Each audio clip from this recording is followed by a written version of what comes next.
বিসমিল্লাহির রহমানির রহিম। আমি কোরআন সম্পর্কে কিছু কথা বলতে চাই। আসলেই কোরআন সম্পর্কে আমরা ভালোভাবে জানি না বিধায় বিভিন্ন খারাপ কাজে এবং অশ্লীল কাজে লিপ্ত হচ্ছে। আসলেই কোরআন এমন একটি জিনিস যে এখানে যা বলছে তা নিখুঁত, নির্ভুল এবং সেটা হবেই। এর মধ্যে কোনো ভুল নাই।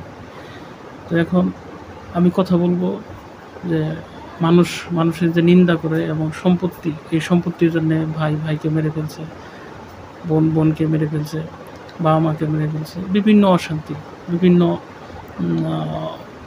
অশ্লীল কর্মকাণ্ডে লিপ্ত হচ্ছে সম্পত্তির জন্য। আসলে এই সম্পত্তি বিষয়ে এবং নিন্দার বিষয়ে কী বলছে আল্লাহ মাহফুজ কোরআনে, সেটা আমরা জানি।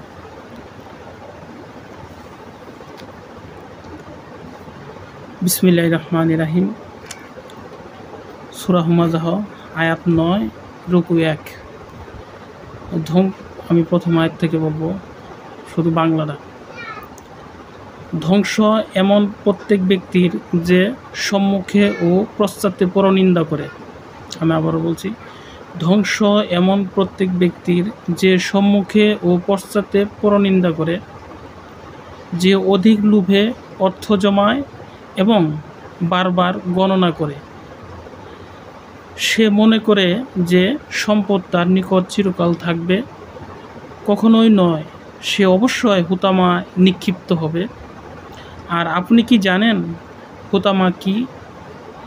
তা আল্লাহর প্রজ্বলিত আগুন, যা শরীর স্পর্শ করা মাত্র অন্তর পর্যন্ত গ্রাস করে। নিশ্চয় তা তাদের উপর পরিবেষ্টিত করে দেওয়া হবে উঁচু উঁচু স্তম্ভসমূহ। আসলে আমরা এই নিন্দা করি, আসলে নিন্দা কত একটা ভয়ানক জিনিস। ধ্বংস এমন প্রত্যেক ব্যক্তির যে সম্মুখে পশ্চাতে পরনিন্দা করে। আসলে নিন্দা থেকে আমাদের বিরত থাকতে হবে। এটা আসলে সে দুনিয়াতে এবং পরকালে ধ্বংসের সম্মুখীন হবে। এটা নির্ভুল, নিখুঁত। আল্লাহ মাহফুজ হুমাযাহ আয়াত 9 রুকু 1, এই হুমাযাহ আয়াতে আল্লাহ মাহফুজ বলছেন। এবং যে অধিক লোভে অর্থ জমায় এবং বারবার গণনা করে। আসলে যখন যেটা করার দরকার সেটা করা উচিত। এই অর্থ নিয়ে গণনা বচনা করা উচিত নয়। বাবা মার প্রতি কর্তব্য পালন করা উচিত, স্ত্রীর প্রতি কর্তব্য পালন করা উচিত, এবং ভাই বোন তাদের প্রতিও কর্তব্য পালন করা উচিত, প্রতিবেশীদের প্রতিও কর্তব্য পালন করা উচিত।